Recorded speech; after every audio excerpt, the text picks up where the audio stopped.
Okay, so I'm installing this 4x12 tile. It's a porcelain tile, and it's going to have a double border. So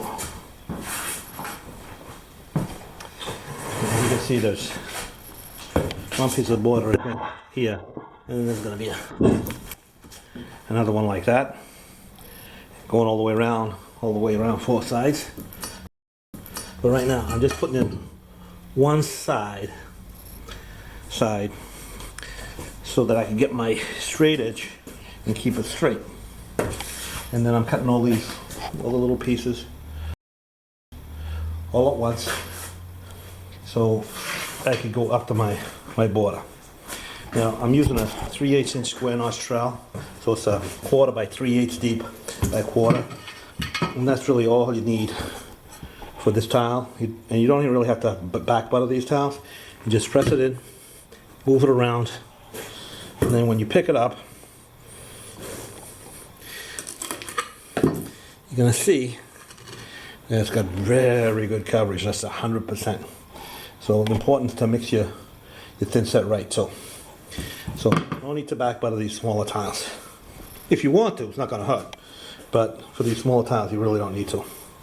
So because this is really narrow, I'm gonna come straight down here now, and then I'm gonna come down here, and I got my laser square touching all the points of those tiles, so to make sure that I keep straight.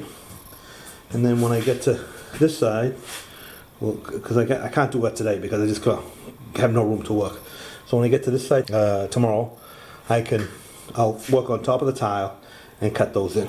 So I'm gonna go fill this in to about here, and I'm gonna go down this way, and then I'm probably gonna I can only go to a certain point because then I can't get out, because I can't go out the front, and this is my way out over here, so I'm kind of limited with access here where I can go in and out. Ditra, this is regular Ditra, 3/8 inch deep trowel, 1/4 by 3/8 by 1/4 square notch.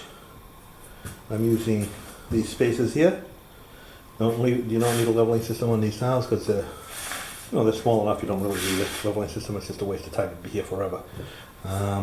So that's it. There's going to be a threshold in that doorway, a threshold in that doorway. So I'm just going to continue on along here, go as far as I can before I work myself into a corner here.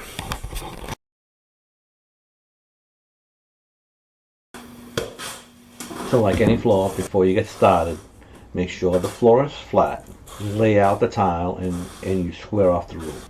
Make sure you know what every cut will be before you set any tiles. Put any guides that you need on the floor, whether they be chalk lines or straight edges or whatever. So what are the critical components to installing a herringbone floor? Well, as you know, herringbone tile pattern installations can be very challenging, especially when you have a border, because you want to make sure that the cuts at the edges of the border are all the same. In this case, we have two long sides and we have two short sides. So on either long side, we want to make sure the cuts are all the same, and that the cut on the left side is the same as the cut on the right side. So when you look at it, it looks balanced. Same goes for the 2 inch. As you install your tile, make sure that you stay straight and square.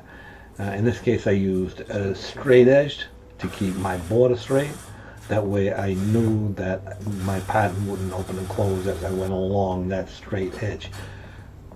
Secondly, you make sure that your grout lines are all exactly the same. So as you can see, I have an uncoupling membrane down that I'm installing this tile on, and you might ask, what thin set am I using? In this case, it's actually Schluter All-Set. It's a polymer modified thin set.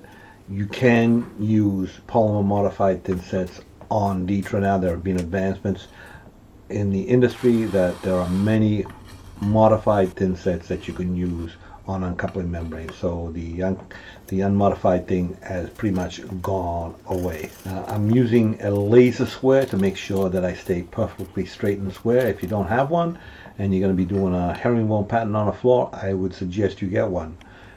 They will make your life a lot easier because you will be able to check to see if you're staying straight and square, which is absolutely critical for this type of installation.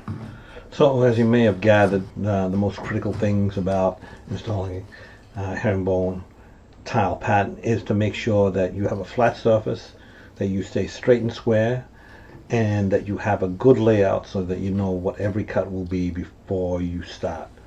So if you stay straight, you stay square, you keep your grout lines even, the installation should go pretty smooth. Hope this video helped. Don't forget to subscribe. Thanks a lot. Oh, and make sure you like this video.